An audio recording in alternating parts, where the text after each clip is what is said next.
have a mobile-friendly interface. Mobile friendliness is not just aesthetic, it means your interface should be finger-friendly. Get to the point. No jargon.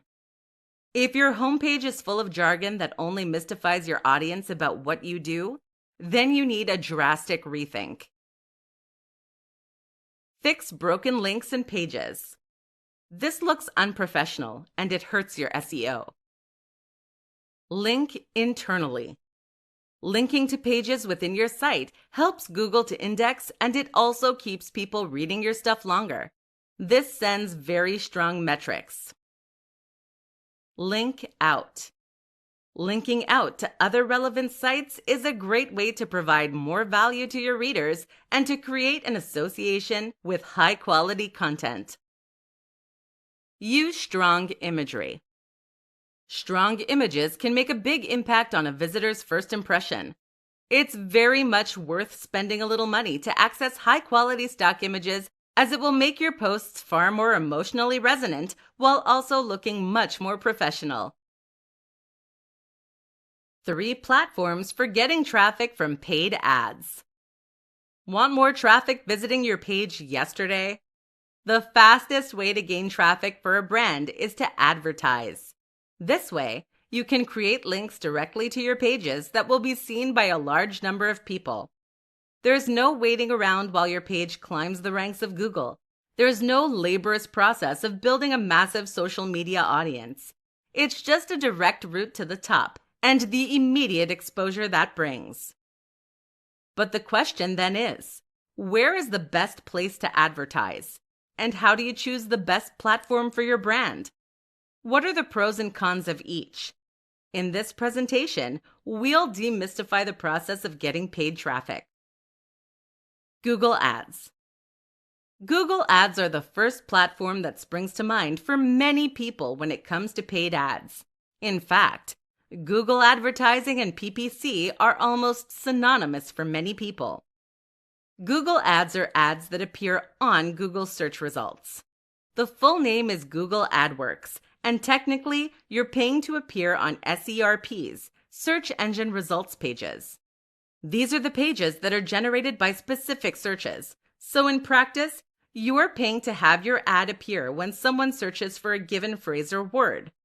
Google Ads will then appear above the organic results for visitors to click. If you have been spending a lot of time on search engine optimization, trying to get your website to rank at the top of Google for certain terms, then Google Ads offers you a way to bypass that process and get right to the top. This has many huge benefits. For instance, it will allow you to consider the user intent. That means you're not only thinking about what the person is looking for, but why they are looking for it.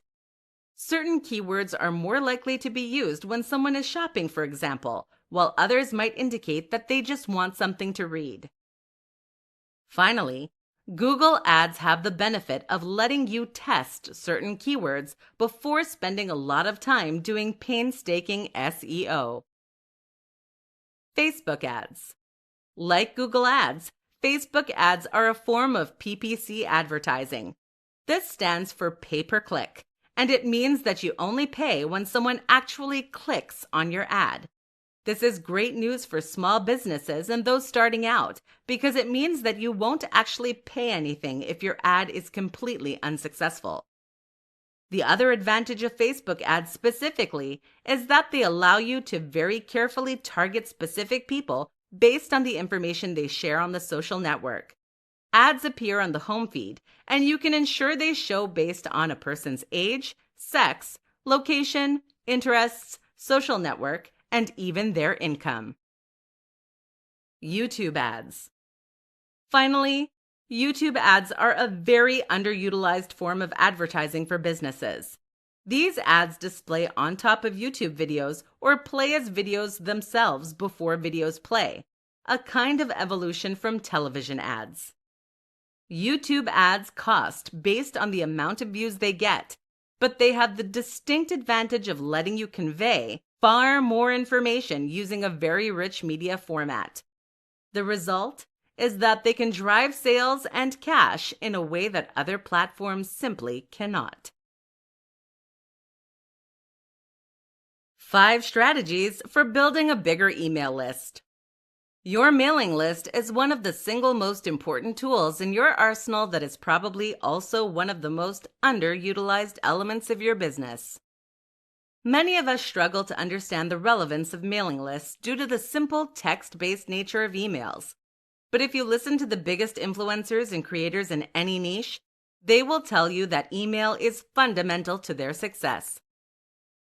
The reason for this is simple. People only sign up to mailing lists if they are already highly engaged with your content. This is a direct line to the people who want to hear from you and who will buy from you. To reiterate, this is a direct line. That means you are not reliant on a third party like Google or Facebook to connect you with your audience. That means you can reach them anytime, anywhere, and it means that you can't have your account deleted overnight and almost instantly lose all of the hard work you've put in. So mailing lists are important. How do we grow them? We're about to find out. Build an engaging brand. Incentives, forms with red submit buttons, and all those other tricks are going to work to some extent. But none of it is worth a dime if you don't offer a unique and engaging form of content that people can really connect to. This is absolutely essential. If your content doesn't stand out to your audience, then you won't give them a reason to want to follow you. Think of your website or your blog as a movement and make sure it's something that people just can't get enough of. Ask for shares. People often forget that you can share an email just like you can share a blog post or Facebook page.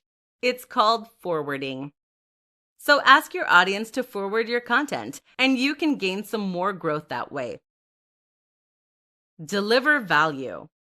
Again, many people don't recognize the inherent value in email, which leads them to produce relatively bland and empty campaigns. Instead, make sure that each one of your emails offers something worthwhile to your audience. That means a tip, something entertaining, news, or discounts. Give away a post incentive. Many bloggers use incentives to gain subscribers. There are free gifts that people get in exchange for their mailing list. While this can be a successful strategy, you mustn't forget the loyal fans who are already subscribed. In other words, giving away a free gift to your current subscribers is a brilliant way to re-engage them with your content. Offer a service or tool on your site. Finally, consider offering a tool or service on your site. That might be a calorie calculator, a fun questionnaire, or a meme generator. Whatever the case, people are used to handing over their details in order to access these kinds of features. And so this is an excellent way to obtain contact details. Just remember to be explicit about how you intend to use their email. 5 tips for using Instagram hashtags for more exposure. Ever wondered why your Instagram isn't growing the way you think it should? Ever felt like other accounts are having more success than you? There are lots of factors that influence the growth of Instagram accounts, but one of the use of hashtags. Hashtags are what allow people to find pictures in the search, and they're a way to get into the feeds of people who aren't following you, seeing as you can follow a topic this way. If nobody knows who you are, the quality of your photos and the smart use of hashtags are all you have to reach a wider audience. Listen up then, and we'll discuss how you can smartly use hashtags for big success on Instagram. Get a range. Hashtags are rated in terms of their popularity and use. When you start typing a term into Instagram to use as a hashtag, you'll get a little preview that shows you how many times that hashtag has been used. Obviously, the more popular the hashtag, the greater the potential audience. However, this also means that you'll be going up against a lot more competition. What's the sweet spot? Some advice recommends calculating this based on your number of followers, but better advice is just to cover a broad spectrum. So you may have some broad and popular tags with 15 million posts, but also some much smaller ones with 1,000 or 10,000 posts. Consider using branded hashtags. Branded hashtags are hashtags of your company or product name. This can be a great way to help people find you that already know what you do, and to tie your different posts together in one place. Use them all. You can place 30 tags on your images, which means 30 opportunities to get discovered. Why would you post any less?